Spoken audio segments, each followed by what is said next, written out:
2014 ते 2019 या कार्यकाळामध्ये मुख्यमंत्री म्हणून देवेंद्रजी फडणवीस यांनी या महाराष्ट्राला विकासाचे नवे वाटेवर नेताना विकासाचे नवे मापदंड निर्माण केलेत आणि त्यानंतर स्पष्ट बहुमत मिळाल्यानंतर एका वैयक्तिक स्वार्थाच्या गद्दारीपोटी देवेंद्रजी फडणवीसांना विरोधी पक्षनेतेपद भूषवावं लागलं।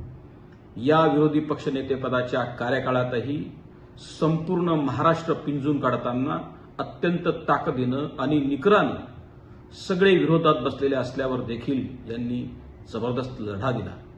त्यानंतरचा जो कार्यकाळ आपण आठवला तर 2.5 वर्षाच्या उपमुख्यमंत्रीपदाच्या कार्यकाळातही कोरोनावर मात करत महाराष्ट्रातल्या शेतकऱ्यांना, गरिबांना, युवकांना, दलितांना, शोषितांना, पीडितांना, कष्टकऱ्यांना, कामकऱ्यांना आणि लाडक्या बहिणींना देखील न्याय देण्याचा प्रयत्न करत त्यांनी 2.5 वर्षाची उपमुख्यमंत्रीपदाची कार्यकाळ त्यांनी जबरदस्त पद्धतीने गाजवला आणि आज त्यांना याच महाराष्ट्राच्या जनतेनं संपूर्ण बहुमत देत या महाराष्ट्राचा मुख्यमंत्री बनून नवीन रस्ते त्यांच्यासाठी या महाराष्ट्र राज्याने निर्माण केले।